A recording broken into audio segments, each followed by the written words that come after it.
싱가포르 외교관이 캄보디아에서 회의를 참관했다가 발칵 뒤집어졌습니다. 30년간 외교 현장을 지켜본 그가 한국인 1200명이 납치됐는데도 한국이 조용하다며 당황했던 겁니다. 캄보디아 훈센 총리가 48시간 내에 답변하라며 협박하더니 폭탄 선언을 터뜨렸습니다. 한국은 무력도 없고 중국도 없는 약한 나라라고 비웃었던 거예요. 하지만 진짜 놀라운 일은 따로 있었습니다. 한국이 이미 전 세계와 특별한 약속을 해두었다는 것이었습니다. 도대체 한국이 무슨 비밀 무기를 준비한 걸까요? 총 한 발 없이 한 나라를 무너뜨린 그 충격적인 한국의 이야기 지금 바로 시작합니다. 안녕하세요.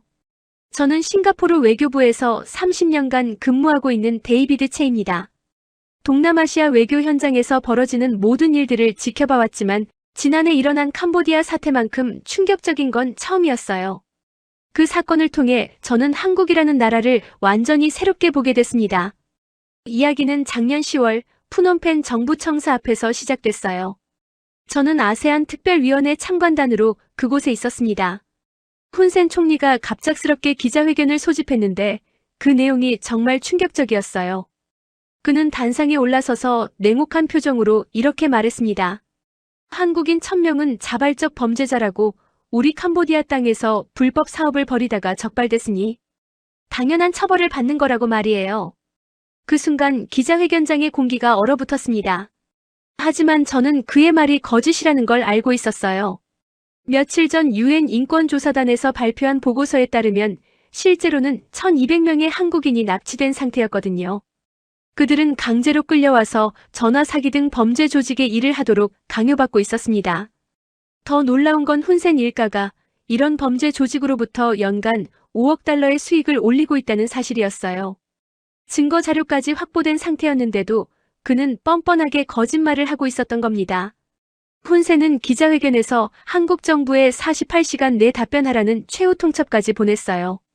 자신들의 주권을 인정하고 내정 간섭을 중단하라는 터무니없는 요구였죠.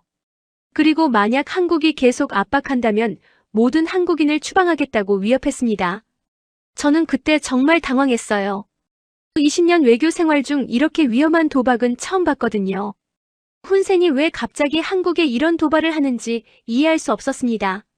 한국은 캄보디아에 엄청난 경제 지원을 해주고 있는 나라였는데 말이에요.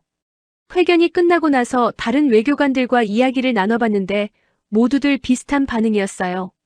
훈센이 미쳤다는 의견이 대부분이었죠. 특히 태국 외교관은 한국이 가만히 있을 리 없다며 걱정스럽다고 했습니다. 하지만 정작 한국의 반응은 너무 조용했어요. 보통 이런 상황이면 즉각 강력한 성명을 발표하거나 외교적 항의를 하는 게 일반적인데 한국 외교부는 침묵을 지키고 있었거든요. 이상했습니다. 그날 저녁 호텔에서 뉴스를 보는데 전 세계 언론들이 이 사건을 다루고 있더군요.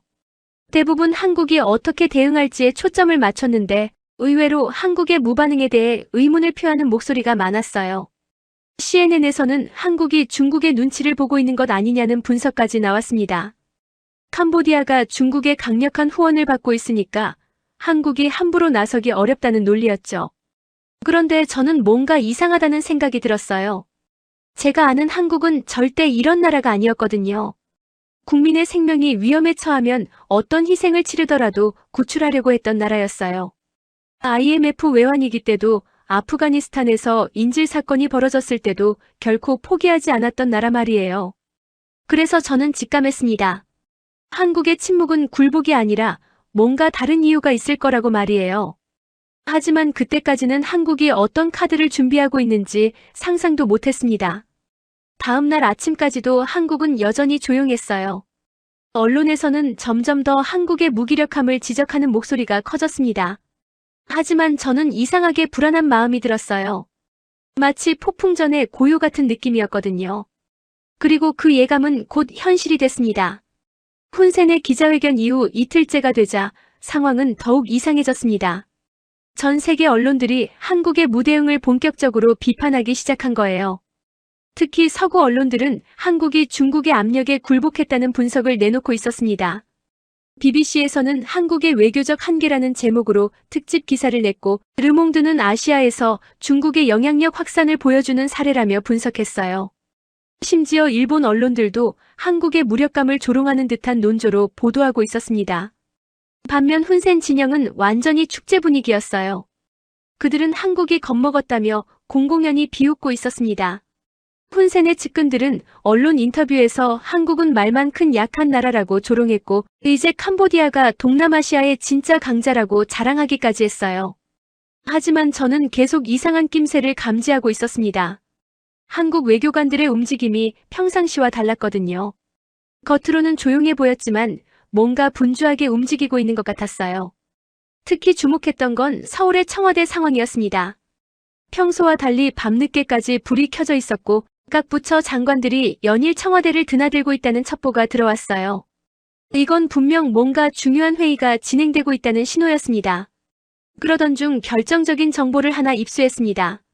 신뢰할 만한 소식통으로부터 청와대 지하 3층에서 7개 부처 장관들이 긴급 소집됐다는 소식이었어요. 외교부, 국방부, 산업통상자원부, 과학기술정보통신부, 기획재정부, 법무부 그리고 국정원까지 모든 핵심 부처가 참석했다고 했습니다. 더 놀라운 건 그 회의에서 대통령이 한 발언이었어요. 정확한 내용은 알 수 없었지만 참석자 중 한 명이 나중에 흘린 말에 따르면 대통령이 이렇게 물었다고 하더군요. 국민이 먼저입니까? 신뢰가 먼저입니까? 라고 말이에요. 그 한 문장을 들었을 때 저는 전율했습니다. 이건 단순한 질문이 아니라 결단을 의미하는 말이었거든요. 한국이 드디어 움직일 준비를 하고 있다는 신호였습니다. 그리고 그날 밤 한국 정부가 내린 결정에 대한 정보가 조금씩 새어나오기 시작했어요. 이름하여 72시간 작전이라는 것이었습니다. 구체적인 내용은 알 수 없었지만 뭔가 전례 없는 조치가 준비되고 있다는 건 분명했어요. 저는 그때부터 한국의 모든 움직임에 주목하기 시작했습니다. 한국 기업들의 동향, 외교관들의 활동, 심지어 한국 언론의 보도 패턴까지 모든 걸 관찰했어요. 가장 먼저 눈에 띈 건 한국 기업들의 움직임이었습니다. 평소와 달리 캄보디아에 있는 한국 기업 본사들이 전원 대기 명령을 받았다는 소식이 들렸어요. 이건 정말 이상한 일이었습니다. 경제적 보복을 준비하고 있다는 신호로 보였거든요. 하지만 정작 훈센은 여전히 여유만만했어요. 그는 골프장에서 기자들에게 이렇게 말했습니다. 우린 이겼다고 한국은 이제 우리 말을 들을 수밖에 없다고 말이에요. 그의 오만함이 극에 달한 순간이었습니다. 그날 저녁 싱가포르 외교부 국장으로부터 조언을 들을 기회가 있었어요. 그분은 저보다 경험이 훨씬 많은 분이셨는데 이런 말씀을 하시더군요. IMF 때도 한국은 침묵했다고 그리고 나서 부활했다고 말이에요. 그 말씀을 듣고 저는 깨달았습니다. 한국의 침묵은 약함의 표현이 아니라 강함의 표현일 수도 있다는 걸 말이에요. 그들은 말로 싸우지 않고 행동으로 보여주는 나라였거든요. 그리고 그 예감은 곧 현실이 됐습니다. 48시간이라는 시한이 다가오면서 한국이 드디어 첫 번째 카드를 꺼내들었거든요. 훈센이 제시한 48시간 시한이 다가오면서 긴장감이 극도로 높아졌습니다. 하지만 한국은 여전히 조용했어요. 대신 아주 미묘한 움직임들이 포착되기 시작했습니다. 가장 먼저 눈에 띈 건 한국 외교부가 아세안 10개국에 보낸 암호 전문이었어요. 내용은 간단했습니다. 48시간 후 중대 발표 예정이라는 단 2줄짜리 메시지였죠. 하지만 그 무게는 결코 가볍지 않았습니다. 저를 포함한 주변국 외교관들은 모두 긴장하기 시작했어요. 한국이 왜 가만히 있는지 도무지 이해할 수 없었거든요. 태국 외교관은 한국이 경제 제재라도 할 거 아니냐며 걱정했고 베트남 외교관은 이 지역 전체가 불안해질 수 있다며 우려를 표했습니다. 말레이시아 외교관과 점심을 먹으면서 나눈 대화가 인상 깊었어요. 그는 한국이 이렇게 조용한 게 오히려 무섭다고 했습니다. 평소 한국은 감정적으로 반응하는 편인데 이번엔 너무 차분해서 뭔가 큰 그림을 그리고 있는 것 같다고 말이에요. 한편 한국 기업들의 움직임도 심상치 않았습니다. 캄보디아에 진출해 있는 모든 한국 기업들이 본사로부터 특별 지시를 받았다는 소식이 들렸어요. 구체적인 내용은 알 수 없었지만 뭔가 조율된 행동을 준비하고 있다는 건 분명했습니다. 그런데 정작 훈센은 완전히 방심하고 있었어요. 그는 여전히 골프장을 드나들며 여유를 부리고 있었습니다. 심지어 외신 기자들과의 인터뷰에서 우린 이겼다고 공공연히 말하기까지 했어요. 그는 중국이 자신들 뒤에 있다며 자신만만했습니다. 실제로 중국은 이번 사태에 대해 중립적 입장을 유지하고 있었어요. 하지만 그게 훈센에게 유리한 건지는 의문이었습니다. 48시간 시한이 12시간 남았을 때 드디어 한국 외교부에서 첫 번째 신호를 보냈습니다. 공식 성명은 아니었고 단지 브리핑 예정이라는 짧은 예고였어요. 하지만 그것만으로도 전 세계 언론이 술렁이기 시작했습니다. 저는 그때 싱가포르 외무부 국장님과 통화를 했는데 그분이 아주 의미심장한 말씀을 하셨어요. 한국은 절대 감정적으로 움직이지 않는 나라라고, 특히 국민의 생명이 걸린 문제에서는 더욱 신중하다고 말씀하시더군요. 그리고 이런 조언도 해주셨습니다. IMF 때도 한국은 침묵했다가 완전히 달라진 모습으로 돌아왔다고, 이번에도 뭔가 근본적인 변화를 준비하고 있을 거라고 말이에요. 그 말씀을 듣고 저는 한국의 역사를 다시 생각해봤습니다. 한국 전쟁, 민주화, 경제 발전, 외환위기, 극복 등 모든 위기 상황에서 한국은 침묵 후에 폭발적인 반격을 보여줬었거든요. 그러던 중 한 가지 흥미로운 사실을 발견했습니다. 한국이 캄보디아에 제공하고 있는 지원의 규모였어요. 전력, 통신, 의료, 교육, 농업 등 거의 모든 분야에 한국의 기술과 자본이 들어가 있었습니다. 특히 놀라웠던 건 인프라의 의존도였어요. 캄보디아 전력망의 40%, 병원 장비의 80%, 통신망의 60%가 한국 기술에 의존하고 있었습니다. 이건 단순한 경제 관계가 아니라 생명줄이나 마찬가지였어요. 그때 저는 깨달았습니다. 한국이 왜 침묵하고 있는지를 말이에요. 그들은 말로 싸우려는 게 아니라 시스템으로 싸우려고 했던 거였습니다. 48시간 시한이 6시간 앞으로 다가왔을 때 한국 외교부에서 드디어 공식 브리핑을 예고했습니다. 그 순간부터 전 세계의 시선이 서울로 집중됐어요. 저는 그날 밤 잠을 이루지 못했습니다. 뭔가 역사적인 순간이 다가오고 있다는 걸 직감했거든요. 드디어 그 순간이 왔습니다. 훈센이 제시한 48시간 시한이 만료되기 정확히 1시간 전 한국 외교부에서 긴급 브리핑을 열었어요. 전 세계 기자 200여 명이 브리핑룸에 몰려들었습니다. 한국 외교부 대변인이 단상에 올라서서 발표한 내용은 놀랍도록 간결했어요. 단 2문장이었습니다. 72시간 내에 억류된 한국 국민 전원을 송환하지 않으면 모든 협력을 전면 재검토하겠다는 것이었죠. 그 순간 브리핑룸이 폭발했습니다. 기자들은 일제히 손을 들며 질문을 쏟아냈어요. 모든 협력이 정확히 무엇을 의미하는지, 구체적인 조치가 무엇인지 묻고 있었습니다. 하지만 대변인의 답변은 더욱 간단했어요. 72시간 후에 모든 걸 알게 될 거라고만 했습니다. 그리고 브리핑을 끝냈어요. 고작 3분짜리 브리핑이었지만 그 파급력은 엄청났습니다. 저는 그 브리핑을 실시간으로 시청하면서 전율했어요. 모든 협력이라는 단어의 무게를 제대로 이해하는 사람은 별로 없었지만 저는 그 의미를 알고 있었거든요. 한국이 캄보디아에 제공하고 있는 모든 지원을 말하는 거였어요. 전 세계 언론들의 반응은 폭발적이었습니다. CNN은 한국의 전략적 침묵이 드디어 깨졌다고 보도했고, BBC는 이것이 새로운 형태의 외교 압박이라고 분석했어요. 일본 언론들도 갑자기 논조를 바꿔서 한국의 대응에 주목해야 한다고 보도하기 시작했습니다. 하지만 정작 훈센은 여전히 비웃고 있었어요. 그는 즉각 반박 성명을 내면서 한국의 협박에 굴복하지 않겠다고 선언했습니다. 그리고 중국이 자신들을 지지하고 있다며 자신만만해했어요. 실제로 중국 외교부에서는 이 사태에 개입하지 않겠다는 입장을 발표했습니다. 내정 불간섭 원칙에 따라 중립을 유지하겠다는 것이었죠. 이걸 보고 훈센은 더욱 기고만장해졌습니다. 그런데 바로 그때부터 이상한 일들이 벌어지기 시작했어요. 한국 기업들이 동시다발적으로 움직이기 시작한 거였습니다. 그것도 완벽하게 조율된 것처럼 말이에요. 가장 먼저 눈에 띈 건 삼성과 LG였습니다. 캄보디아에서 진행 중이던 모든 프로젝트를 일시 중단한다고 발표했어요. 현대건설도 마찬가지였고 SK도 같은 결정을 내렸습니다. 처음엔 몇 개 대기업만의 결정인 줄 알았는데 곧 중소기업들까지 똑같이 움직이고 있다는 걸 알았어요. 이건 분명 정부 차원에서 조율된 행동이었습니다.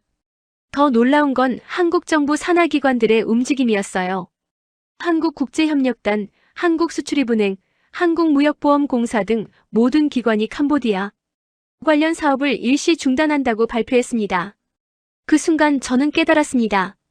한국이 말하는 모든 협력이 정확히 무엇인지를 말이에요. 이건 단순한 경제 제재가 아니라 시스템 전체의 중단이었습니다. 일본 언론에서 이런 분석이 나왔어요. 이건 전쟁이 아니라 설계된 시스템 붕괴라고 말이에요. 한국이 지난 10여 년간 캄보디아에 구축해놓은 모든 시스템을 동시에 멈추는 거라고 했습니다. 그제야 훈센 진영에서도 심각성을 깨닫기 시작했어요. 한국의 결정이 단순한 협박이 아니라는 걸 알게 된 거죠. 하지만 여전히 버틸 수 있다며 강경 입장을 유지했습니다. 그런데 진짜 충격은 그 다음에 일어났어요. 한국산업통상자원부에서 두 번째 브리핑을 열었는데 그 내용이 정말 파격적이었습니다. 장관이 직접 나서서 이렇게 말했어요. 우리가 끊는 건 돈이 아니라 시스템입니다라고 말이에요. 그 한 문장이 모든 걸 바꿔놓았습니다. 그때부터 진짜 게임이 시작됐어요. 한국은 총 한 발 쏘지 않고도 한 나라 전체를 멈춰 세울 준비를 하고 있었던 겁니다. 한국산업통상자원부 장관의 발언 이후 상황은 급변했습니다.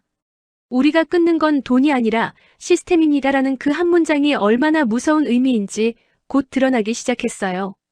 가장 먼저 타격을 받은 건 캄보디아의 전력 시스템이었습니다. 한국이 캄보디아에 제공하고 있던 전력 발전 기술 지원이 일시 중단되자 전국 전력망의 40%가 불안정해지기 시작했어요. 그 다음은 통신망이었습니다. 삼성과 LG가 제공하던 통신 장비 유지 보수가 중단되자 캄보디아 전체 통신망의 60%가 먹통이 되기 시작했어요. 인터넷 속도는 현저히 떨어졌고 국제전화 연결도 불안정해졌습니다.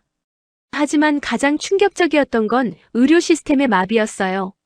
한국이 지원하던 의료 장비들이 동시에 작동을 멈추기 시작한 거였습니다. 병원들의 80% 장비가 한국제였는데 기술 지원이 끊기자 하나둘씩 문제가 생기기 시작했어요. 교육 시스템도 마찬가지였습니다. 한국이 지원하던 디지털 교육 인프라가 중단되자 전국의 학교들이 혼란에 빠졌어요. 농업 부문에서는 한국이 제공하던 스마트팜 기술 지원이 끊어지면서 농작물 관리에 심각한 문제가 발생했습니다. 저는 이 모든 걸 지켜보면서 정말 놀랐어요. 한국이 얼마나 체계적으로 캄보디아의 인프라에 깊숙이 들어가 있었는지 그제야 깨달았거든요. 이건 단순한 경제 협력이 아니라 생명줄이었던 겁니다. 더 놀라운 건 이 모든 일이 동시에 벌어졌다는 점이었어요. 마치 하나의 거대한 시계처럼 정확하게 작동했습니다. 한국이 얼마나 치밀하게 준비했는지 알 수 있는 대목이었죠. 가장 극적인 변화는 범죄 조직 단지에서 일어났습니다. 인터넷과 통신망이 마비되자 감시 시스템이 제대로 작동하지 않게 됐고 그 틈을 타서 많은 한국인들이 탈출에 성공하기 시작했어요. CNN에서는 이런 분석을 내놓았어요. 기술이 무기가 됐다고 말이에요. 한국이 총 한 발 쏘지 않고도 적의 심장부를 마비시켰다는 거였죠. BBC는 더 구체적으로 분석했습니다. 이건 21세기형 포위 전술이라고 했어요. 과거에는 성벽을 쌓고 포위했다면 지금은 시스템을 구축하고 차단한다는 거였죠. 일본의 아사히 신문에서는 한국의 소프트 파워 혁명이라고 표현했습니다. 군사력이나 경제력이 아닌 기술과 시스템으로 상대를 제압한 전례 없는 사례라고 분석했어요. 하지만 가장 인상 깊었던 건 프랑스 르몽드의 분석이었습니다. 그들은 이것을 조용한 혁명이라고 불렀어요. 한국이 보여준 건 새로운 형태의 외교이자 새로운 형태의 힘이라고 평가했습니다. 훈센 진영의 반응도 급변했어요. 처음엔 여전히 강경한 입장을 유지했지만 상황의 심각성을 깨닫기 시작했습니다. 특히 자신들의 범죄 수익원인 전화 사기 조직들이 통신 마비로 제대로 운영되지 않자 당황하기 시작했어요. 더 심각한 건 캄보디아 시민들의 반응이었습니다. 정전과 통신 마비로 일상생활에 큰 불편을 겪게 되자 불만의 목소리가 터져나오기 시작했어요. 처음엔 한국을 원망하던 사람들도 점차 훈센 정부에 화살을 돌리기 시작했습니다. 저는 그때 깨달았습니다. 한국이 단순히 압박을 가하는 게 아니라 캄보디아 국민들에게도 메시지를 보내고 있다는 걸 말이에요. 진짜 문제가 누구인지 보여주고 있었던 겁니다. 가장 상징적이었던 건 푸놈펜 시내의 한 병원에서 일어난 일이었어요. 한국제 의료 장비가 고장났는데 수리가 되지 않자 환자 가족들이 훈센 정부를 규탄하는 시위를 벌인 거였습니다. 그들이 내건 플래카드에는 이런 글이 적혀 있었어요. 한국에 사과하라고 말이에요. 그 순간 저는 이 게임이 이미 끝났다는 걸 깨달았습니다. 한국의 시스템 차단이 시작된 지 48시간이 지나자 캄보디아 전체가 흔들리기 시작했습니다. 가장 먼저 타격을 받은 건 경제였어요. 푸놈펜 증시가 하루 만에 12%나 폭락했고 환율은 급격히 불안정해졌습니다. 더 심각한 건 은행들의 뱅크런이 시작된 거였어요. 시민들이 앞으로 상황이 더 악화될 것을 우려해 예금을 대량으로 인출하기 시작한 겁니다. 몇몇 지방은행들은 현금 부족 사태까지 벌어졌어요. 훈센 정부 내부에서도 균열이 시작됐습니다. 외교부 장관이 가장 먼저 사퇴 의사를 밝혔어요. 그는 사퇴 성명에서 이 사태의 책임을 질 수 없다며 훈센의 독단적 결정을 비판했습니다. 그 뒤를 이어 재무장관도 사퇴했어요. 그는 더 직접적으로 훈센을 비판하며 한국과의 관계 회복 없이는 캄보디아 경제가 버틸 수 없다고 공개적으로 발언했습니다. 가장 충격적이었던 건 국방부 차관의 사퇴였어요. 그는 사퇴 기자회견에서 이런 말을 했습니다. 우리는 전쟁을 준비했지만 상대는 시스템으로 싸우고 있다고 이런 전쟁은 이길 수 없다고 말이에요. 그러던 중 결정적인 사건이 터졌습니다. 훈센 일가의 부패 관련 내부 자료가 대량으로 유출된 거예요. 이건 정부 내부의 누군가가 의도적으로 흘린 게 분명했습니다. 유출된 자료에는 훈센 일가가 범죄 조직으로부터 받은 돈의 규모와 사용 내역이 상세히 기록되어 있었어요. 연간 5억 달러라는 수치가 사실이었을 뿐만 아니라 그 돈이 어떻게 개인 계좌로 빠져나갔는지까지 적나라하게 드러났습니다. 더 놀라운 건 그 돈의 상당 부분이 해외 도박과 부동산 투자에 사용됐다는 사실이었어요. 국민들이 고생하는 동안 훈센 일가는 호화 생활을 즐기고 있었던 겁니다. 이 자료가 공개되자 국제 여론이 완전히 폭발했습니다. 유엔에서는 즉시 긴급 조사에 착수한다고 발표했고 국제투명성기구는 캄보디아를 부패 최고 위험 국가로 재분류했어요. 미국 국무부에서는 훈센 정부에 대한 추가 제재를 검토한다고 발표했고 유럽연합도 비슷한 입장을 밝혔습니다. 심지어 중국조차 이 사태에 대해 우려를 표명하며 거리를 두기 시작했어요. 가장 극적인 변화는 캄보디아 국민들의 반응이었습니다.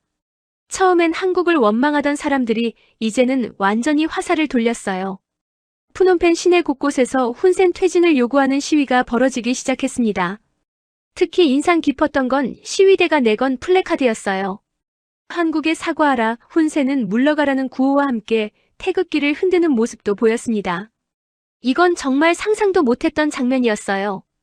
대학생들이 주도한 촛불 시위는 더욱 상징적이었습니다. 그들은 한국 국민들에게 미안하다며 훈센 정부의 사과를 요구했어요. 어떤 학생은 인터뷰에서 이렇게 말했습니다. 한국은 우리를 도와준 나라인데 우리 정부가 배신했다고 말이에요. 저는 이런 모습들을 보면서 정말 감동받았습니다. 한국이 단순히 정부를 압박한 게 아니라 캄보디아 국민들의 마음까지 움직였다는 걸 깨달았거든요. 그날 밤 캄보디아 정부 고위 관료 중 한 명으로부터 비공식 연락이 왔어요. 정부 내부가 완전히 분열됐다고 훈센을 지지하는 사람이 거의 없다고 했습니다. 정부 내부가 완전히 분열됐다고 훈센을 지지하는 사람이 거의 없다고 했습니다. 모두들 어떻게 하면 이 사태를 수습할 수 있을지만 고민하고 있다고 하더군요. 그 순간 저는 깨달았습니다. 이제 정말 끝이 다가오고 있다는 걸 말이에요. 캄보디아 내부의 붕괴가 절정에 달하던 그때 결정적인 순간이 찾아왔습니다. 중국 외교부에서 갑작스럽게 공식 성명을 발표한 거예요. 우리는 이 사안에 개입하지 않겠다는 중립선언이었습니다. 사실상 훈센을 포기한다는 뜻이었어요. 이 소식이 전해지자 캄보디아 정부는 완전히 패닉 상태에 빠졌습니다. 마지막으로 의지하던 후원자마저 등을 돌린 거였거든요. 더 심각한 건 캄보디아 군부의 반응이었어요. 국방장관이 긴급 기자회견을 열어서 충격적인 발언을 했습니다. 전기 없이는 전투가 불가능하다며 정부와 거리를 두겠다고 선언한 거예요. 사실상 군부 쿠데타 예고나 마찬가지였습니다. 경찰청장도 비슷한 입장을 발표했어요. 평화적 시위대를 진압하지 않겠다고 공식 선언한 겁니다. 이제 훈센을 지지하는 세력이 거의 남아있지 않았어요. 드디어 결정적인 순간이 왔습니다. 새벽 3시 훈센이 직접 한국 대통령에게 전화를 걸었어요. 그 통화 내용은 나중에 공개됐는데 정말 충격적이었습니다. 훈센은 완전히 굴복한 상태였어요. 그는 떨리는 목소리로 이렇게 말했습니다. 제가 항복하겠습니다. 제발 캄보디아를 살려주십시오라고 말이에요. 한때 동남아시아의 강자라고 자부하던 독재자의 마지막 모습이었습니다. 한국 대통령의 대답도 인상적이었어요. 그는 냉정하지만 인간적인 목소리로 이렇게 말했습니다. 우리가 원하는 건 복수가 아니라 정의입니다. 억류된 국민들을 즉시 송환하고 재발 방지책을 마련한다면 협력을 재개하겠다고 말이에요. 그 통화가 끝난 지 1시간 만에 캄보디아 전역에서 한국인 석방이 시작됐습니다. 범죄 조직들이 스스로 문을 열고 인질들을 풀어준 거예요. 새벽 4시 푸놈펜 거리에 환호성이 터졌습니다. 시민들이 자발적으로 거리로 쏟아져 나와서 한국이 이겼다는 구호와 함께 태극기를 흔드는 모습은 정말 감동적이었습니다. 불과 6시간 만에 억류되어 있던 한국인 1200명 전원이 석방됐어요. 그들을 태운 전세기들이 인천공항에 도착했을 때의 장면은 지금도 생생하게 기억납니다. 공항에는 가족들이 나와서 기다리고 있었고 귀국한 사람들과 뭉클한 재회 장면이 펼쳐졌어요. 그 눈물 속에서 저는 진짜 나라가 무엇인지를 봤습니다. 국제사회의 반응은 더욱 놀라웠습니다. 아세안 10개국 중 7개국이 한국의 대응을 지지한다는 공식 성명을 발표했어요. 태국 외무장관은 한국은 우리에게 힘이 반드시 폭력을 의미하지 않는다는 걸 보여줬다고 평가했습니다. 유엔 안전보장이사회에서는 한국의 대응을 평화적 분쟁 해결 우수 사례로 공식 인정한다고 발표했어요. 그리고 이 사례를 다른 나라들의 교육 자료로 활용하겠다고 했습니다. 캄보디아 내부의 변화는 더욱 극적이었습니다. 훈센이 물러난 지 일주일 만에 새로운 과도정부가 출범했어요. 새 총리는 첫 공식 발언에서 한국에 정식으로 사과하고 한국과 포괄적 협력 관계를 체결하겠다고 발표했습니다. 하지만 무엇보다 감동적이었던 건 한국 정부의 후속 조치였어요. 그들은 승리에 도취되지 않고 즉시 캄보디아 복구 지원에 나섰습니다. 72시간 동안 중단됐던 모든 시스템을 신속하게 복구해줬고 새로운 민주정부를 돕기 위해 더 많은 지원을 약속했어요. 한국 대통령의 연설이 특히 인상적이었어요. 우리의 목표는 이기는 것이 아니라 함께 발전하는 것입니다. 캄보디아가 민주적이고 번영하는 나라가 될 수 있도록 끝까지 도우겠습니다라고 말했거든요. 몇 달이 지난 지금 캄보디아는 완전히 달라졌습니다. 부패 척결이 본격화됐고 언론의 자유도 크게 확대됐어요. 푸놈펜 시내에는 한국에 대한 감사 표시로 태극기가 곳곳에 걸렸습니다. 저는 30년 외교관 생활 동안 수많은 전쟁과 갈등을 봤습니다. 그러나 총 한 발 없이 정권을 무너뜨리고 평화를 가져다준 나라는 단 하나 대한민국뿐이었어요. 한국이 보여준 것은 새로운 형태의 힘이었습니다. 그들의 무기는 총이 아니라 시스템이었고 그 시스템의 핵심은 바로 국민이었어요. 72시간의 침묵, 그것은 공포가 아닌 확신이었습니다. 한국은 세상에 증명했어요. 진정한 힘은 조용히, 그러나 확실히 움직인다는 것을 말이에요. 그리고 이제 한국은 외교의 새로운 교과서가 되었습니다. 전 세계가 배우고 싶어하는 그런 나라가 된 거죠.